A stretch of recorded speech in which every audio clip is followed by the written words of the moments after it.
Olá pessoal, tudo certo? Pessoal, é o seguinte, né? Mês de agosto está chegando ao fim, então é hora da gente trazer o nosso fechamento da carteira, né? A gente gravou o vídeo falando dos dividendos, e hoje a gente vai fazer o vídeo aí num todo da carteira, beleza?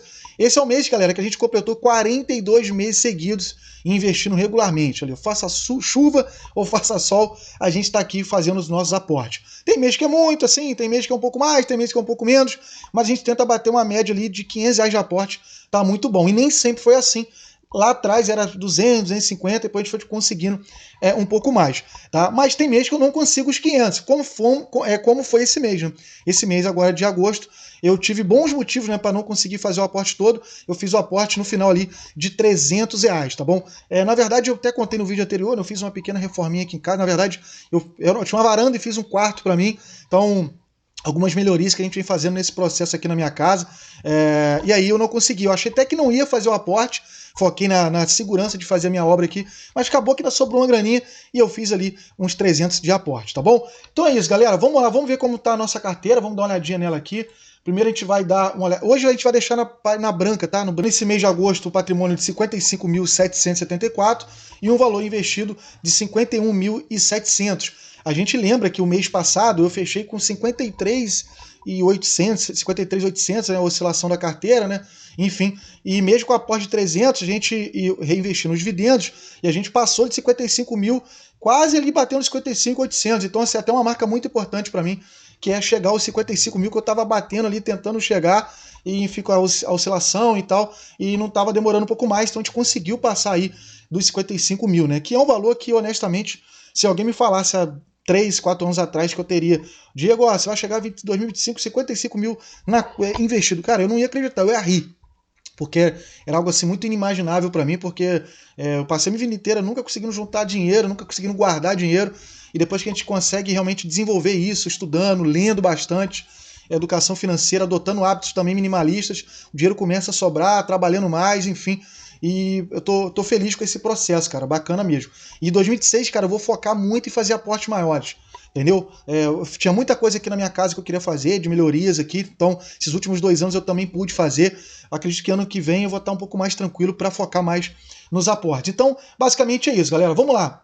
A gente tem aqui um lucro total de 10.259, basicamente aqui ganho de capital, R$ 4.000 de ganho de capital, e dividendos recebidos, a gente passou dos 6 mil acumulados de dividendos nesse ano. Estou achando até interessante. O detalhe que quando a gente começou, meus primeiros 2 anos ali, cara, foi de muitos erros, assim, de muitos ativos que eu comprei e acabei desfazendo, vendendo prejuízo, muito fundo imobiliário também vendendo no prejuízo. É uma carteira também muito focada em fundos imobiliários e renda fixa, então tinha uma percepção de ganho, né, de patrimônio menor. Então, do ano passado para cá, para falar a verdade, que eu fui ajustando a minha carteira mesmo, que ela tá mais tranquila, assim, quase eu não mexo mais nada, tá? Tá muito paradinha, né? Tá até ficando meio chato, eu sempre falo isso, né? Esse mês que eu fiz dois ajustes mesmo, que eu acredito que é para finalizar mesmo, por um bom tempo não ficar mexendo, tá bom? A gente tem um provento recebido nos últimos 12 meses de R$ 3.000, tá bom? E aqui fica um ponto interessante, porque eu me lembro, quando eu trabalhava CLT e tal, né? Trabalhei 12 anos no comércio, e eu me lembro que quando chegava dezembro, eu ficava louco para receber o 13º, mano, aquele salário mínimo ali. Ficava doido para receber, ficava ansioso para receber ele, porque aquele dinheiro ele ia resolver a minha vida naquele momento. Pagar minhas contas que eu fiz durante o ano, fazer alguma graça no final do ano e renovar as dívidas para o próximo ano, né? Porque o 13º a gente faz isso. Eu particularmente fazia isso. Então quando a gente adota essa mentalidade diferente, cara, é realmente muito doido isso, é muito transformador, beleza? Uma pena que educação financeira não é conversado, as pessoas têm esse tabu de falar. Vamos ver aqui a nossa evolução de patrimônio, galera. Aqui a gente consegue ver claramente isso, tá bom? Essa que a gente falou no comecinho aqui, e desse mês aqui, galera, ó, esse mês aqui que foi... eu não lembro exatamente aqui, tá aqui, ó, julho de 2022, eu tinha o dinheirinho guardado lá na caixinha do Nubank, e aí eu coloquei ele aqui para jogo, falei, agora eu vou mesmo, coloquei ele aqui, me senti um pouco mais confortável, e desde então foi só na base do aporte, tanto é que você vê que é uma escadinha bem, ó, linear mesmo, ó, a escadinha bem no aporte, então, olha só que bacana, né? Então, por exemplo, se a gente for pegar aqui agosto de 2022, eu tinha 14 mil, em agosto de 2023, eu tinha 29 mil.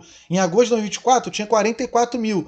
Em agosto de 2025, eu tenho 55 mil, tá bom? Investindo pouco por mês, tá? Não é papo aqui de nego que tá investindo 500, 1.000, 2.000, 5.000 por mês, não.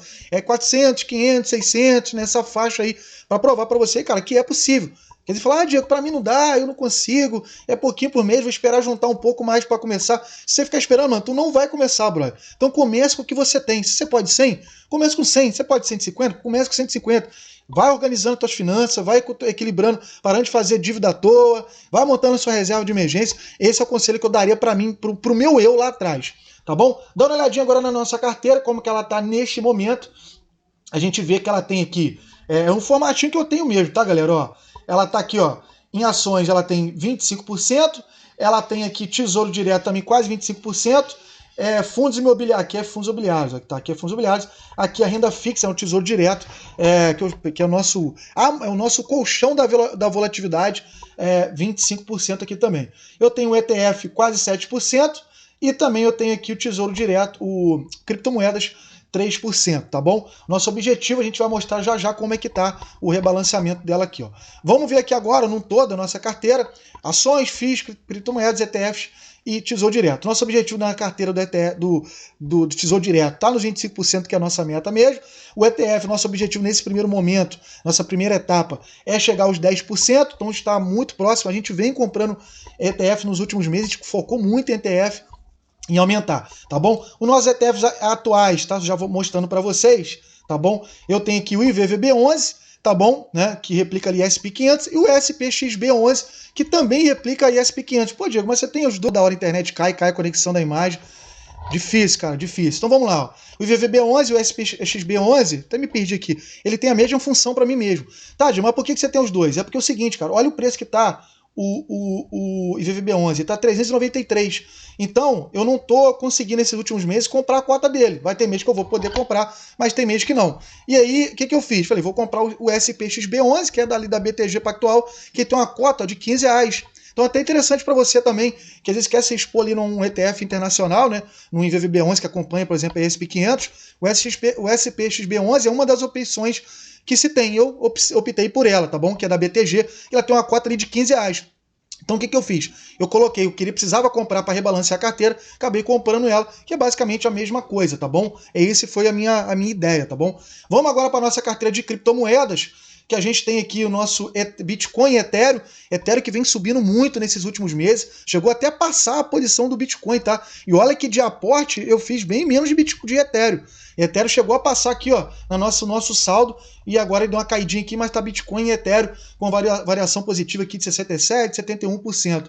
Quando bater 100%, eu vou talvez ver se eu vendo uma parte, realizo uma parte do lucro, ou eu pretendo deixar mesmo. O objetivo é não vender nada, é só ir mantendo. Não tenho comprado, porque tá nas altas ali, então deu uma segurada nesses últimos 3 meses, um pouco nas compras nesses ativos, até pela questão do rebalanceamento.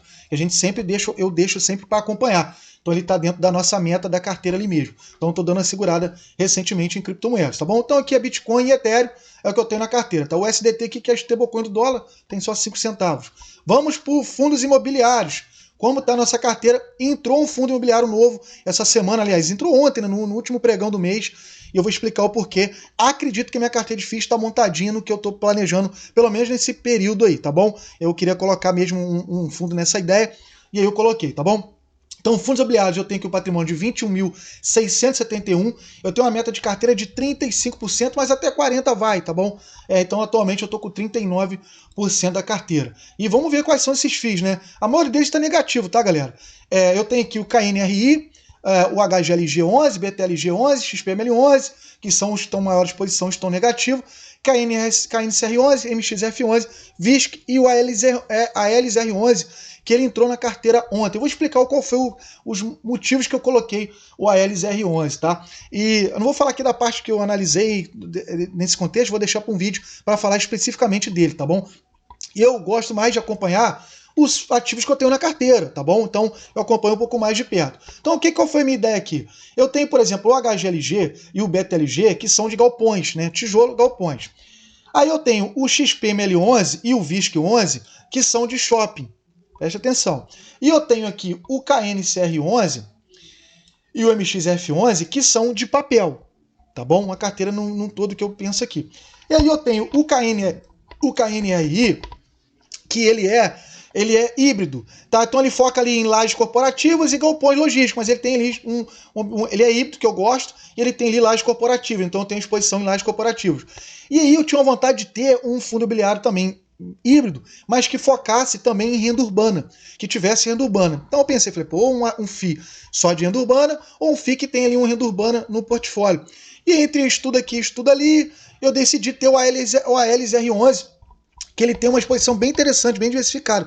Ele tem galpões refrigerados, ele tem data center, ele tem renda urbana, tá? Que é o que eu queria falar, né? Ele tem renda urbana, 30% do portfólio dele está em renda urbana. Então isso me atraiu realmente para ter ele na carteira. Além disso, ele está descontado, ele é um fundo imobiliário que ele entra nos critérios ali também de liquidez média, de número de ativos, a vacância dele está zerada.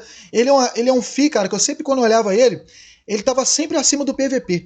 80% dos pregões ele estava com o PVP acima. Então eu vejo como oportunidade também para ter na carteira. Então eu coloquei ali o LZR11 com essa ideia de ter uma exposição em renda urbana também. Diego, você não gosta de Fiagro? Não, cara, nesse momento eu não sou muito fã de Fiagro, não. Já tive. Diego e FOF também não. Então eu prefiro deixar nesse formato nesse momento, tá bom? Então vocês vão ver que o LZ11 vai estar presente na nossa carteira recebendo os primeiros dividendos. Aqui a rentabilidade negativa de 41% é justamente por isso, porque eu vendi muito no começo. No começo eu tive muito fundo imobiliário, tinha quase 20. Aí desfiz, nesse processo eu fui desfazendo de muitos, fiz ali ruins. Então isso foi caindo na rentabilidade negativa. Vamos ver agora nossas ações, tá bom? Como é que tá a nossa carteira de ações. YouTube 4 entrou no lugar da Itaúsa, foi um movimento que eu fiz recente, que é basicamente a mesma coisa, né? Tipo, a Itaúsa é a hold da Itaú e tal. Só que eu andei olhando recentemente um dado que a entrega ao longo dos anos do Itaú é o dobro da Itaúsa em relação a potencial de rentabilidade também. E como a gente tem uma carteira que não é só focada em dividendos, mas também em crescimento, eu acabei optando de ter Itaú, ter um setor de banco ali. Então essa é a minha carteira atualmente, tá? É uma carteira que vocês conseguem observar, que é uma carteira ali focada em perenes. Então a gente tem aqui saneamento, a gente tem aqui a energia, tem a ISA Energia e a CEMIG, banco eu tenho o Banco do Brasil e Itaú, eu tenho dois seguros, eu tenho Caixa Seguridade e BB Seguridade, tá bom? Nesse momento, e também tem aqui, por exemplo, petróleo ali, né? Petrobras, tem a VEG, que é motores elétricos também, que é uma empresa que eu venho comprando, acredito muito no potencial dela, é a empresa ali de motores elétricos, inclusive passou a ser a maior empresa de motores elétricos do mundo. E a Irani, né, que é de papel, celulose, papelão, enfim, eu tenho a Irani também na carteira. Então, essa é a carteira que eu tenho nesse momento. A gente tem, por exemplo, a maior rentabilidade, a Copasa, tá com 39% nesse momento, vem subindo mesmo a Copasa. E a mais negativa agora é a VEG, que a gente comprou um pouquinho ali para cima, mas vem caindo, a gente vem comprando. É uma ação que quase nunca está barata e agora está realmente caindo. Ela entregou bons resultados, mas o mercado esperava mais dela. Então eu venho comprando aos poucos, né? E eu observo aqui, galera, que eu vou mostrar para vocês, que é importante também a gente mostrar, que é a minha estratégia de deixar minha carteira rebalanceada. Eu sempre busco deixar aqui, ó, eu venho buscando nos últimos meses manter ela mais equilibrada, tá? Eu já falei aqui nos vídeos anteriores que eu tinha Banco do Brasil, por exemplo, até alguns meses atrás, com 25% da carteira. Ainda bem que eu realizei a parte do lucro e rebalancei, porque senão eu estava segurando, perdido o lucro e com a exposição bem alta em Banco do Brasil aí, e enfim, perdido aquela alta que ela teve, né? Então essa é a minha posição nesse momento, você vê que eu estou buscando aos pouquinhos reequilibrar isso aqui. A mesma coisa acontece na carteira de FI, tá? A gente vai ver aqui, ó, vou mostrar para vocês, que ela também estou buscando manter. Óbvio, né? O LZR11 entrou recentemente, então ele não vai contar aqui ainda, né? Mas eu vou buscar aqui, ó, o LZR11, mas você vê que a carteira está mais distribuída. Eu vou buscando aos poucos, não dá para fazer de uma hora para outra, então no processo a gente vai aos pouquinhos equilibrando. Quem acompanha lá de trás vê que a carteira ela vai tomando realmente essa forma, beleza? E a gente vai finalizar agora com os dividendos. É um vídeo longo, eu já falei dos dividendos aqui, mas eu vou só para finalizar ver como que foi esse mês. Eu gravei o vídeo anterior, se vocês quiserem saber um pouco mais dos dividendos, está no vídeo anterior aí, na nossa playlist aí, tá bom? Vamos ver aqui, ó, a nossa evolução de dividendos. Olha só que legal, galera, nosso crescimento de dividendos. Nosso primeiro dividendo lá de 70 centavos e esse mês eu recebi R$ 384,44, tá? Que ele é o nosso segundo melhor mês até aqui, né? Ele ultrapassou o mês ali de julho, de junho, né? Ele passou o mês de junho. E o nosso mês de março, que é o nosso melhor mês até aqui, R$ 412. Olha só que escadinha maneira, cara, de renda passiva.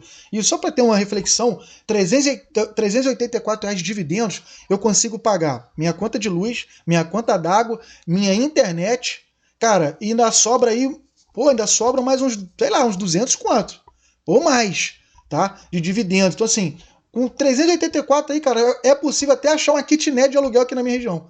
Na minha cidade onde eu moro, é possível já, tipo, morar, a gente recebe de aluguel e conseguiria achar uma kitnet ainda de aluguel, mas é óbvio que a gente reinveste esses dividendos, formando essa bola de neve, e o nosso objetivo aí é crescer o mais rápido que a gente puder de renda passiva, né? Imagina isso aqui daqui a uns anos, vai ser maneiro. E o anual, né, só pra gente finalizar o vídeo já ficou longo, olha só o nosso crescimento anual. No primeiro ano eu recebi R$300 de dividendos, no ano de 2022. Já no ano seguinte eu recebi um salário mínimo, 1.352, eu fiquei feliz pra caramba. Falei, caramba, eu recebi um 13º de dividendos, olha só que maneiraço, cara, de renda passiva.